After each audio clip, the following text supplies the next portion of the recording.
Il y a 7 endroits discrets où votre pensée est lentement érodée. Aujourd'hui, je vais vous montrer comment les reconnaître et les neutraliser en 48 heures. Vous savez, j'ai longtemps cru que les manipulations les plus dangereuses étaient évidentes. Les grands discours, les menaces directes, les chantages émotionnels flagrants. Mais en réalité, ce qui détruit vraiment votre clarté mentale, ce sont ces petits environnements toxiques qui s'installent si subtilement que vous ne les voyez même pas venir. Dale Carnegie avait raison sur un point fondamental. Notre environnement façonne notre comportement bien plus que notre volonté. Mais ce qu'il n'a pas suffisamment souligné, c'est à quel point certains environnements peuvent devenir des pièges psychologiques redoutables. Aujourd'hui, je vais vous donner une carte anti-manipulation en 7 points. À la fin de cette vidéo, vous saurez exactement où se cachent ces zones dangereuses et comment vous en protéger efficacement. Commençons par comprendre pourquoi ces endroits sont si efficaces pour éroder votre esprit. Le principe est simple. Ils exploitent vos besoins humains les plus basiques. Le besoin d'appartenance, de reconnaissance, de sécurité. Ils prennent ces besoins légitimes et les transforment en levier de contrôle. Le pire, c'est que ces environnements se déguisent souvent en espaces bienveillants ou professionnels. Premier endroit dangereux, l'éloge public bon marché. Vous savez, ce moment où quelqu'un vous complimente devant tout le monde, mais d'une manière qui sonne faux. « Oh, regardez comme Sarah est toujours là pour nous aider », dit avec ce sourire un peu trop large. Au premier regard, c'est formidable. Qui n'aime pas être reconnu publiquement? Le problème, c'est que cette reconnaissance bon marché crée une dépendance perverse. Votre cerveau commence à associer votre valeur personnelle à ces moments d'éloge superficiels. Vous commencez à modifier votre comportement pour en recevoir davantage. Vous acceptez des tâches supplémentaires. Vous dites oui quand vous devriez dire non. Vous sacrifiez vos limites personnelles. Pourquoi? Parce que votre estime de soi devient dépendante de ces petites doses de validation externe. La véritable reconnaissance se base sur des accomplissements concrets et s'exprime de manière privée et sincère. L'éloge public bon marché, lui, ne coûte rien à celui qui le donne et vous coûte tout à vous qui le recevez. Il érode votre capacité à vous auto-évaluer de manière objective. Deuxième endroit, la critique en public. C'est l'inverse de l'éloge bon marché, mais tout aussi destructeur. Quelqu'un pointe vos erreurs ou vos faiblesses devant un groupe. Je pense que Marc devrait revoir sa présentation. Elle manquait un peu de clarté. Dit comme ça peut sembler constructif. En réalité, c'est une arme psychologique redoutable. La critique publique ne vise jamais vraiment à vous aider à vous améliorer. Si c'était le cas, elle se ferait en privé. Non, son but réel est de vous positionner dans une hiérarchie sociale. Elle vous place en position de faiblesse devant le groupe et établit une dynamique de pouvoir. Votre cerveau reptilien interprète cette situation comme une menace sociale. Votre système nerveux se met en état d'alerte. Vous commencez à vous auto-censurer, à éviter les prises de risques, à rechercher constamment l'approbation avant d'agir. Votre créativité et votre confiance s'étiolent progressivement. Le troisième endroit dangereux, c'est l'environnement de comparaison sociale constante. Vous connaissez ces espaces où, consciemment ou inconsciemment, tout devient prétexte à comparaison. Ah, tu as vu les vacances de Sophie sur Instagram. Pierre a encore eu une promotion. Leur nouveau appartement est magnifique. Cette comparaison permanente fait 2 choses terribles à votre esprit. D'abord, elle vous fait perdre de vue vos propres objectifs et vos propres valeurs. Vous commencez à mesurer votre succès selon les critères des autres plutôt que selon les vôtres. Ensuite, elle active ce qu'on appelle le biais de négativité.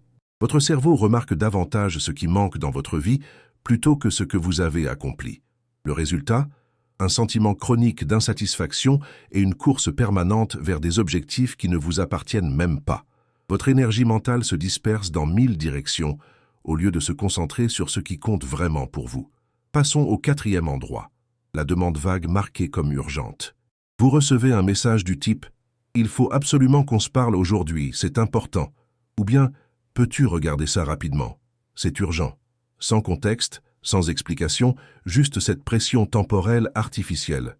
Cette technique est particulièrement vicieuse parce qu'elle court-circuite votre processus de décision rationnelle. Face à l'urgence, votre cerveau entre en mode réaction plutôt qu'en mode réflexion. Vous abandonnez vos priorités du jour pour répondre à cette demande floue. Vous donnez votre temps et votre énergie sans même savoir pourquoi. Pire encore, vous développez une anxiété chronique liée aux communications. Chaque notification devient une source potentielle de stress. Votre capacité à vous concentrer profondément sur une tâche s'érode. Vous vivez dans un état de réactivité permanente qui épuise vos ressources mentales. Le cinquième endroit, c'est la triangulation. C'est quand quelqu'un vous implique dans un conflit qui ne vous concerne pas directement. Tu sais, Marie n'était pas très contente de ta présentation hier, mais bon, moi je la trouvais bien. Ou Paul m'a dit qu'il pensait que tu n'étais pas très motivé en ce moment. La triangulation crée une dynamique toxique où vous n'êtes jamais sûr de qui pense quoi. Elle génère de la paranoïa, de la méfiance, et vous pousse à essayer de gérer des relations qui ne sont pas de votre ressort. Vous commencez à analyser chaque interaction, à chercher des significations cachées, à vous inquiéter de ce qu'on dit de vous en votre absence. Cette hypervigilance sociale épuise votre système nerveux.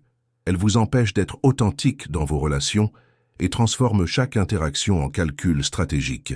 Votre spontanéité disparaît, remplacée par une prudence excessive qui limite votre capacité à créer des liens genuins. Sixième endroit dangereux, la réunion sans ordre du jour. Vous savez, ces réunions où quelqu'un dit juste « on va faire le point » ou « il faut qu'on discute de quelques trucs », sans objectif clair, sans structure, sans limite de temps définie. Ces réunions sont des aspirateurs d'énergie mentale. Votre cerveau ne sait pas sur quoi se concentrer, ni comment se préparer. Vous arrivez dans un état d'incertitude qui active votre système de stress. Une fois dans la réunion, les discussions partent dans tous les sens, les décisions ne sont pas prises, et vous repartez avec plus de questions qu'en arrivant. L'absence d'ordre du jour révèle souvent un manque de respect pour votre temps et votre contribution. Elle signale que votre interlocuteur n'a pas pris la peine de structurer sa pensée avant de solliciter la vôtre. Vous devenez un exutoire pour ces réflexions désorganisées plutôt qu'un partenaire dans une discussion constructive. Le septième et dernier endroit, les canaux chuchotés ou l'écosystème de la rumeur. Ces espaces où l'information circule de manière informelle, déformée, fragmentée. Les conversations de couloir, les groupes WhatsApp parallèles, les « on m'a dit que ». Ces canaux créent deux versions de la réalité, la version officielle et la version officieuse. Vous vous retrouvez à naviguer constamment entre ces deux mondes, à essayer de démêler le vrai du faux, à anticiper des problèmes qui n'existent peut-être même pas.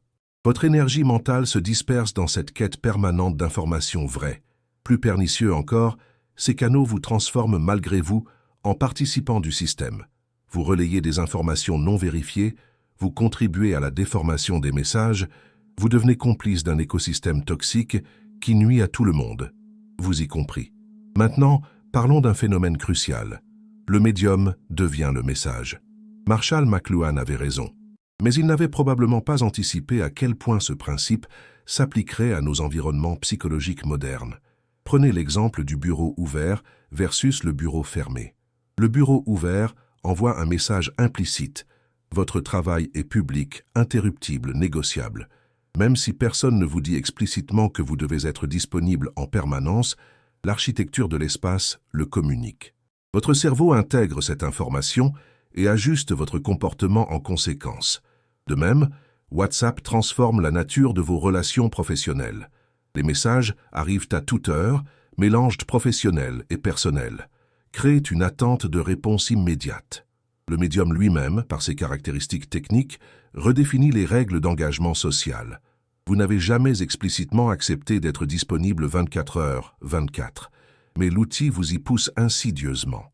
Cette influence du médium sur le message explique pourquoi il est si important de choisir consciemment vos environnements. Chaque espace, chaque outil, chaque contexte dans lequel vous évoluez programme subtilement votre façon de penser et d'agir. Passons maintenant à la partie pratique. Votre kit de survie 48 heures.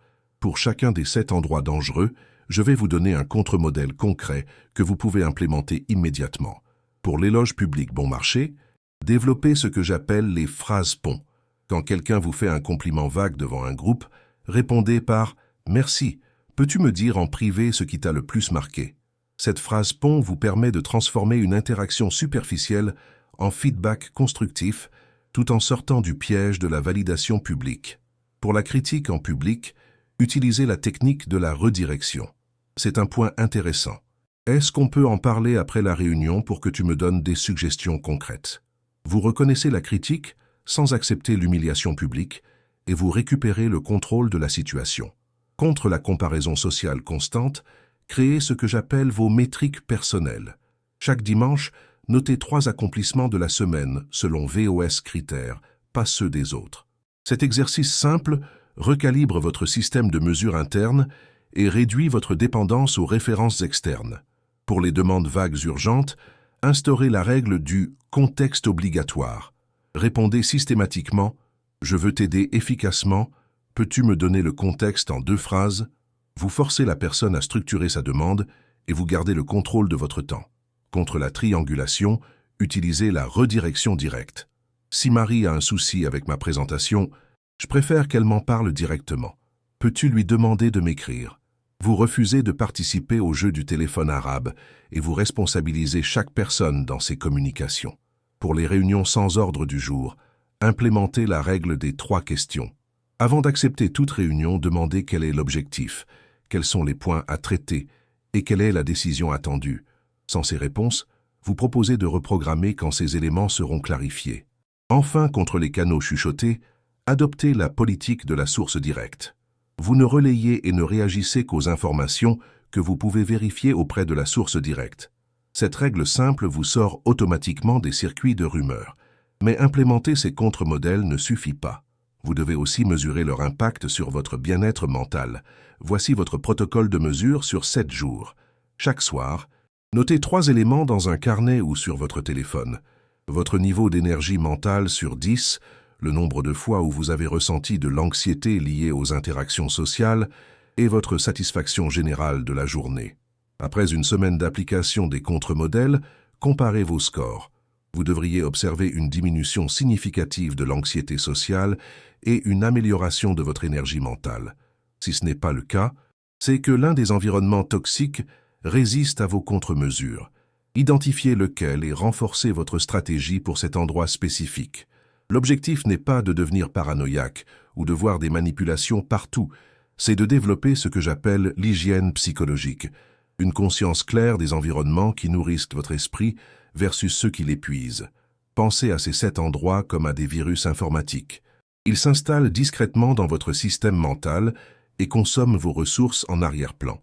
Une fois que vous savez les reconnaître, vous pouvez installer vos antivirus, les contre-modèles que je viens de vous donner. La vraie liberté psychologique, c'est de pouvoir choisir consciemment les influences auxquelles vous vous exposez. Dale Carnegie parlait de l'importance des relations humaines, mais il faut aller plus loin. Il faut apprendre à designer des relations qui vous élèvent plutôt que des relations qui vous diminuent. Récapitulons. L'éloge public bon marché vous rend dépendant d'une validation externe superficielle. La critique en public établit des rapports de force toxiques. La comparaison sociale constante vous fait perdre vos propres objectifs. Les demandes vagues, urgentes, détruisent votre capacité de concentration. La triangulation génère de la paranoïa relationnelle. Les réunions sans ordre du jour aspirent votre énergie sans contrepartie, et les canaux chuchotés vous font vivre dans un monde d'informations déformées. Chacun de ces environnements a son contre-modèle. Phrase pont, redirection, métrique personnelle, contexte obligatoire, redirection directe, règle des 3 questions et politique de la source directe. Mais gardez à l'esprit que ces stratégies ne sont efficaces que si vous les appliquez de manière cohérente. Un antivirus qui ne fonctionne qu'à moitié ne vous protège pas vraiment. C'est pourquoi le suivi sur 7 jours est crucial. Dans ma prochaine vidéo, je vais vous révéler 2 choses subtiles qui révèlent instantanément le caractère d'une personne. Des signaux si précis qu'ils vous permettront de savoir en moins de 5 minutes si quelqu'un est digne de votre confiance ou s'il fait partie de ces personnes qui créent les environnements toxiques dont nous venons de parler.